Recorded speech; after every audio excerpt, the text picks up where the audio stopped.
राम राम दोस्तों, जय बाबा नीम करोली महाराज जी की। आशा है कि आपके ऊपर भी बाबा नीम करोली जी की अपार कृपा होगी। आपके घर परिवार में सभी कुशल मंगल होंगे।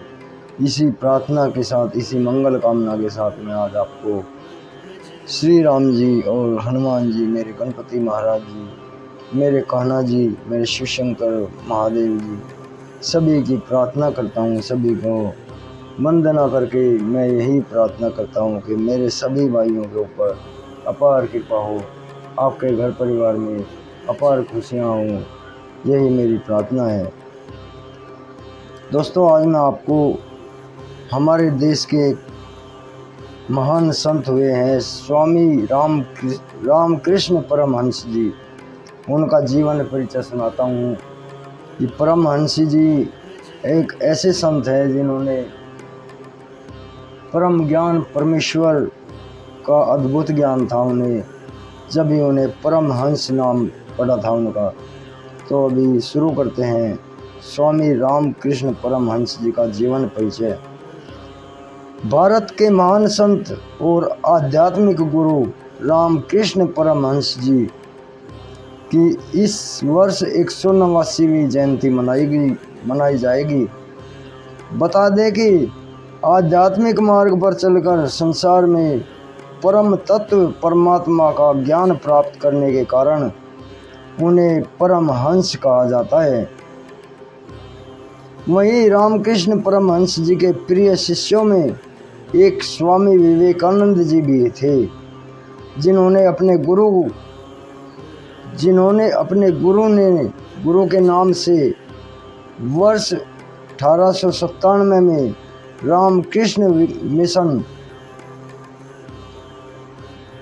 रामकृष्ण मिशन की स्थापना करी थी और अपने गुरु के अनमोल विचारों को देश दुनिया में फैलाया था। आइए अब हम भारत के महान संत और विचारक रामकृष्ण परमहंस का जीवन परिचय पढ़ते हैं। उनकी शिक्षाओं के बारे में विस्तार से। मूल नाम था इनका गदाधर चट्टोपाध्याय। जन्म 18 फरवरी 1836। जन्म स्थान कामारपुर गांव, पश्चिम बंगाल। पिता का नाम खुदीराम चट्टोपाध्याय, माता का नाम चंद्रमणि देवी, पत्नी का नाम सरदामणि मुखोपाध्याय, गुरु का नाम तोतापुरी व योगेश्वरी भैरवी ब्राह्मणी। शिष्य स्वामी विवेकानंद जी थे इनके। देहावसान हुआ इनका 16 अगस्त 1886 को। भारत के महान संत और आध्यात्मिक गुरु रामकृष्ण परमहंस जी का जन्म 18 फरवरी 1836 को कोलकाता से लगभग 60 मील दूर उत्तर पश्चिम के कामारपुकुर गांव में हुआ था। एक बंगाली ब्राह्मण परिवार में इनका जन्म हुआ। उनके पिता का नाम खुदीराम चट्टोपाध्याय था और माता का नाम चंद्रमणि देवी था। बता दें कि रामकृष्ण परमहंस जी का मूल नाम गदाधर चट्टोपाध्याय था और वह अपने माता पिता की चौथी संतान थे। जब रामकृष्ण परमहंस जी मात्र 7 वर्ष के थे, उसी दौरान उनके पिता का आकस्मिक स्वर्गवास हो गया। माना जाता है कि शुरुआती दिनों में उनका औपचारिक शिक्षा और सांसारिक मामलों के प्रति रुझान नहीं था। हालांकि वे कुशाग्र बुद्धि और प्रतिभाशाली बालक थे। उन्हें साधु संतों की सेवा करने और उनके प्रवचन सुनने में बड़ा आनंद आता था। उन्हें अक्सर आध्यात्मिक मनोदशा में लीन पाया जाता था। इसके साथ ही उन्हें अल्प आयु में ही रामायण, श्रीमद् भागवत गीता, वेद, उपनिषद कंठस्थ हो गए थे। माना जाता है कि बाल्यावस्था में ही उन्हें पहली बार परमानंद का अनुभव हुआ था। इसके बाद से ही उनका मन आध्यात्मिक स्वाध्याय में लगने लगा और दुनिया के प्रति वैराग्य बढ़ने लगा। जब रामकृष्ण परमहंस जी 16 वर्ष के थे, तब उनके बड़े भाई राम कुमार चट्टोपाध्याय उन्हें पुरोहित पेशे में सहायता करने के लिए कोलकाता ले गए। वर्ष 1855 में रानी रासमणी द्वारा हुगली नदी के किनारे निर्मित दक्षिणेश्वर काली मंदिर का अनुष्ठान किया गया और राम कुमार उस मंदिर के मुख्य पुजारी बने। किंतु कुछ वर्ष बाद ही उनके बड़े भाई की आकस्मिक मृत्यु हो गई, जिसके बाद राम कुमार परमहंस को रामकृष्ण परमहंस जी को मंदिर का मुख्य पुजारी नियुक्त किया गया। वह माता काली के परम भक्त थे और उनका संपूर्ण जीवन दक्षिणेश्वर काली मंदिर में साधना करते हुए ही बीता। रामकृष्ण परमहंस जी जब 23 वर्ष के थे, उसी दौरान उनका विवाह उनके निकट के ही गांव में जया रामवती की कन्या शारदामणि मुखोपाध्याय से करा दिया गया। बता दें कि विवाह के समय शारदामणि की उम्र मात्र 5 या 6 वर्ष थी और उनके बीच 17 वर्ष का अंतर था।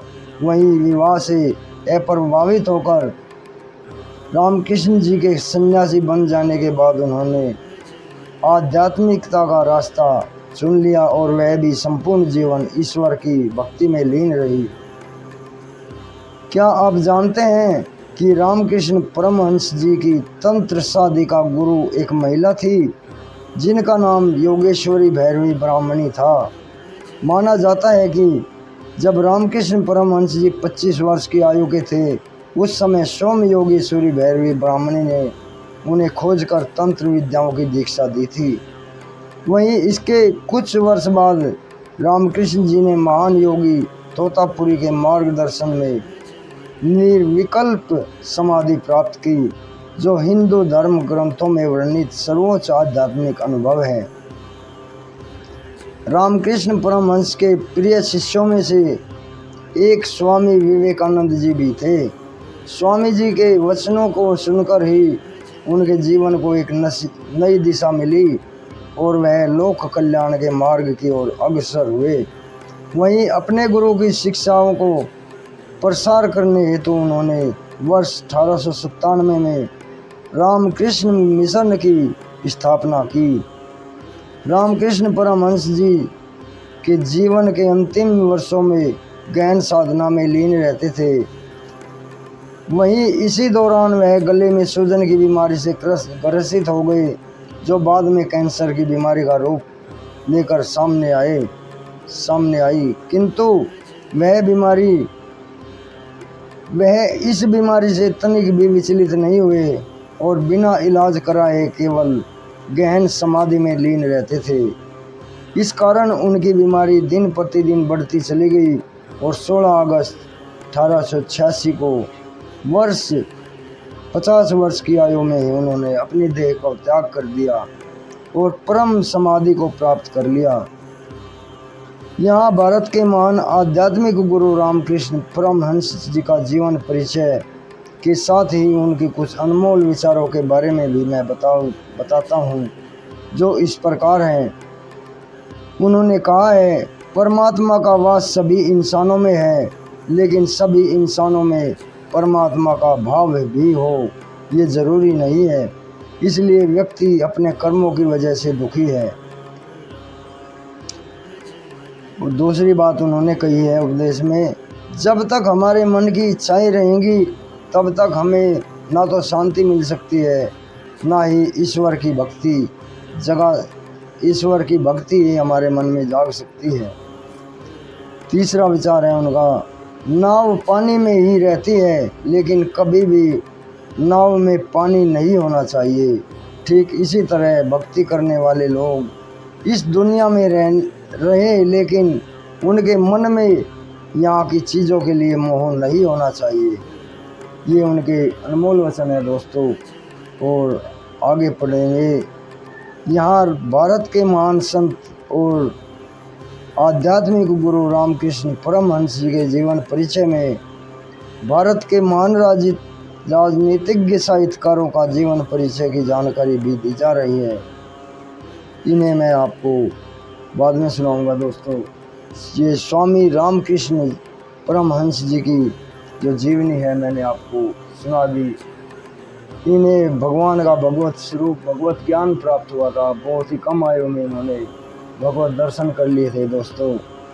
और इन्होंने अपनी बीमारी का इलाज भी नहीं करवाया। स्वामी विवेकानंद जी इनके शिष्य हैं और परम शिष्य रहे हैं, और उन्होंने अपनी बीमारी का इलाज भी नहीं करवाया। और अंतिम दिनों में वे गले की सूजन, गले के कैंसर की वजह से मात्र 50 वर्ष की उम्र में ही अपने शरीर को छोड़ गए। अभी आज्ञा लेता हूँ मेरे भाइयों, सभी के ऊपर बाबा नीम करौली जी की अपार कृपा बनी रही, सभी देव देवताओं की। इसी मंगल कामना के साथ आज्ञा लेता हूँ। जय राम जी की, जय हनुमान जी की, जय बाबा नीम करौली।